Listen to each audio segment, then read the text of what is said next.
नमस्कार, प्रणाम। आज मैं बच्चों के बीच फैल रही एक विसंगति के बारे में आप सभी को बताने आया हूँ। ऐसे अनुभव तो बहुत लोग करते हैं,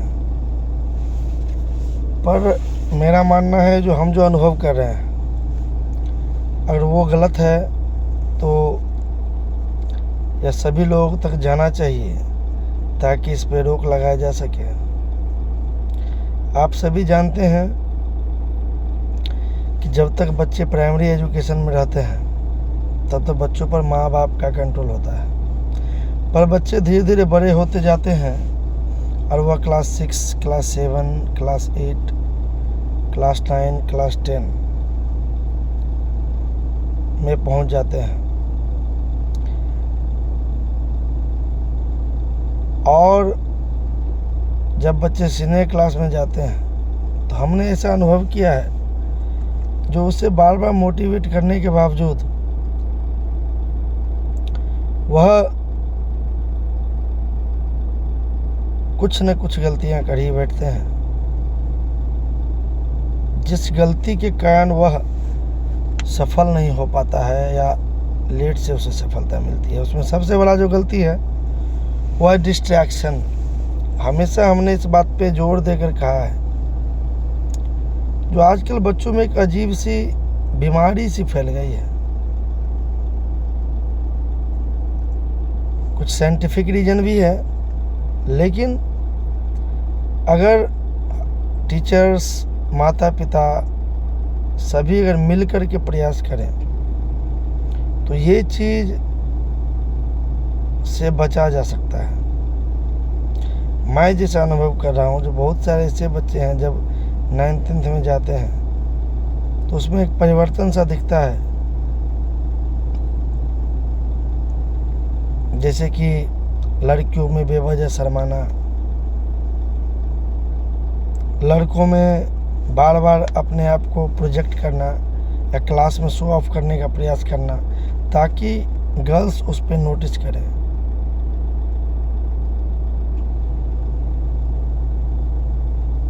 इस तरह से बच्चों का ध्यान भटक जाता है। साथ ही साथ आजकल माता पिता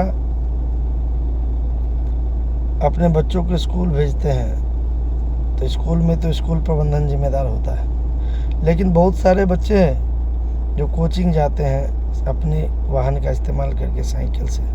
उसमें बहुत सारी लड़कियां भी रहती हैं। मैं उस तरह के माता पिता से आग्रह करूंगा जो अपने बच्चों को मोबाइल फ़ोन्स ना दें। अगर आप देते भी हैं तो आप निश्चित रूप से अपने बच्चों को नज़र में रखें। वो जहाँ पढ़ता है उस टीचर से जाके मिले, जिस बैच में पढ़ता है उस बैच का टाइमिंग, जो बच्चे सही समय पे स्कूल जा रहे हैं कि नहीं, कोचिंग जा रहे हैं कि नहीं, और जब कोचिंग से वो लोग बाहर निकले तो वो आ रहे हैं कि नहीं। बच्चे का मोबाइल चेक करें, बच्चे पर नज़र रखें, जो बच्चे बेवजह किसी से बात तो नहीं कर रहा है, क्योंकि आजकल के बच्चे गलत संगत में पड़ जाते हैं। अब मैं यूँ कहूँ जो उसे भिन्न भिन्न तरीक़ों से गलत रास्ते पर धकेल दिया जाता है, और बच्चे को भी समझ में नहीं आता है जो हम जो कर रहे हैं वो सही कर रहे हैं कि गलत कर रहे हैं, खास करके लड़कियों को। और वो आगे बढ़ जाते हैं, जिससे परिवार की मान मर्यादा, प्रतिष्ठा और बच्चे का भविष्य दोनों दांव पे लग जाता है। इसीलिए जितने भी पेरेंट्स हैं, अगर उसके बच्चे बाहर जा रहे हैं पढ़ने के लिए तो कृपया करके उनको आप ध्यान दें, जो कब जाता है, कब आता है, क्लास गया कि नहीं, क्लास के बाद वो कितना समय लेता है घर आने में, बिना इन्फॉर्मेशन का वो इधर उधर तो नहीं है। ध्यान देना पड़ेगा। हमारे पास एग्जाम्पल है, हमारे गांव के बगल की ही एक महिला है जिन्होंने बच्चों के एजुकेशन के लिए घर छोड़ दिया और अपने बच्चों के साथ ही वो रही, चाहे उसका प्राइमरी एजुकेशन हुआ, सेकेंडरी एजुकेशन हुआ, कोटा जाना पड़ा तो कोटा गई। और इतना ही नहीं, और इसका परिणाम ये हुआ जो उनकी 3 बेटी और 1 बेटा है, इसमें से 2 बेटी और 1 बेटा मेडिकल कंप्लीट कर गया और 1 बच्चिया अभी यूपीएससी की तैयारी कर रही है। और इसका मुख्य कारण है बच्चों पर नज़र रखना, ध्यान रखना जो हमारे बच्चे कुछ गलत कर रहे हैं या सही कर रहे हैं, जो कि अत्यंत आवश्यक था सफलता के लिए। पर आज के गार्जियंस को मैं देखता हूँ जो बच्चों को स्कूल में एडमिशन करवा दिया, कोचिंग में एडमिशन करवा दिया, लेकिन पूछने भी नहीं जाते हैं बच्चे कब जा रहे हैं, कैसे जा रहे हैं, क्या परफॉर्म कर रहे हैं, उनका परफॉर्मेंस क्या है, इन सब चीज़ पे ध्यान नहीं देते हैं। और इस दौरान मैंने बहुत जगहों पे देखा है जो बच्चे निरंकुश हो जाते हैं और फिर उनकी एक अलग सी दुनिया हो जाती है और वह पढ़ाई से पूरी तरह से कट जाते हैं, जिसके विषय में आप सभी को मालूम है, ज़्यादा बताने की आवश्यकता नहीं है। तो अगर आप अपने बच्चों को इंजीनियर, डॉक्टर या कुछ भी एक अच्छा जीवन देना चाहते हैं तो उसको अच्छा संस्कार तो दीजिए ही। साथ ही साथ मैं नहीं कह रहा हूँ जो सारे बच्चे बिगड़ जाते हैं, पर आपको ध्यान देना पड़ेगा। अगर आप ध्यान नहीं देंगे तो बच्चे डिस्ट्रैक्ट होंगे, उम्र है, और डिस्ट्रैक्ट होंगे तो आगे जाकर कहीं ना कहीं उसका पढ़ाई प्रभावित होगा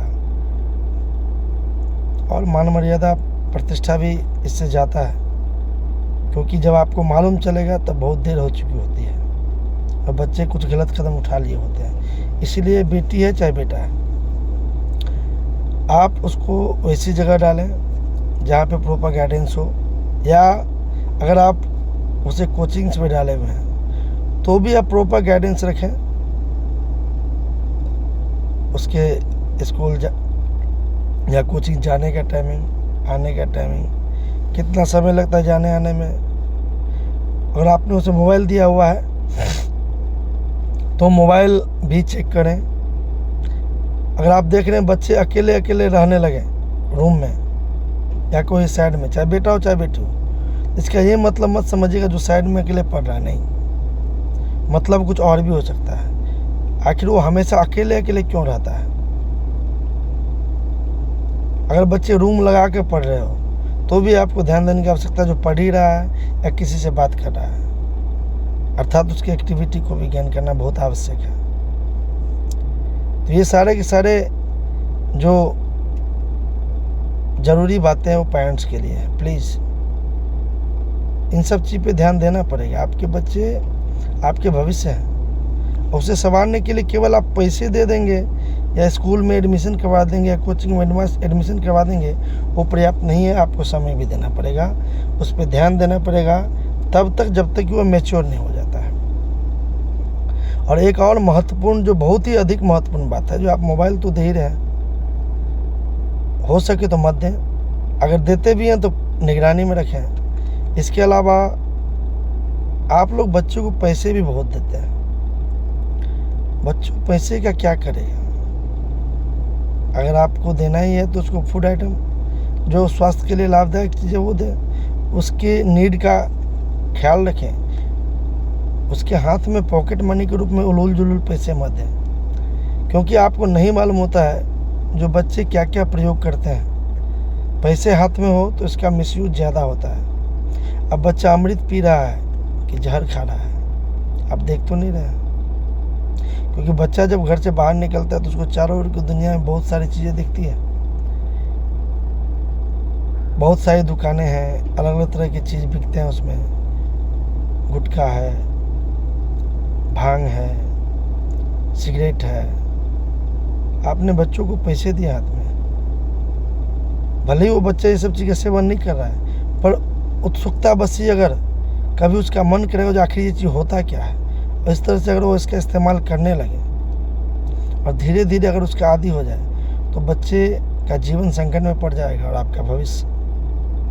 इसीलिए भूल करके भी हो सके तो बच्चों को हाथ में पैसा कभी न दें। और बच्चे पढ़ने के लिए घर से निकलते हैं, कहाँ जाते हैं, कब आते हैं, कहीं समय लगा तो क्यों लगा, रूम में बच्चा अकेला क्यों रहता है हमेशा, वो किसी दूसरे को अपने रूम में बर्दाश्त क्यों नहीं करता। ये सारी चीज़ें गौर करने की चीज़ है। कभी भी अपने बच्चों को घर में भी अकेला ना छोड़ें। पढ़ रहा है ठीक है, घंटे 2 घंटे पर जाके ज़रूर पूछें जो क्या चल रहा है, व्हाट इज़ गोइंग ऑन, कैसी पढ़ाई हो रही है आपकी, कुछ बात करें उससे, उस पर ध्यान दें। अगर बच्चे अकेले अकेले रह रहे हैं इसका मतलब कुछ ना कुछ परेशानी है, आखिर भटकाव है। तो इन सब मैसेज को आप ध्यान में रखेंगे। मैं आशा करता हूँ कि हमारी बात पर आप गौर करेंगे, अपने बच्चों को सही दिशा निर्देश देंगे। धन्यवाद।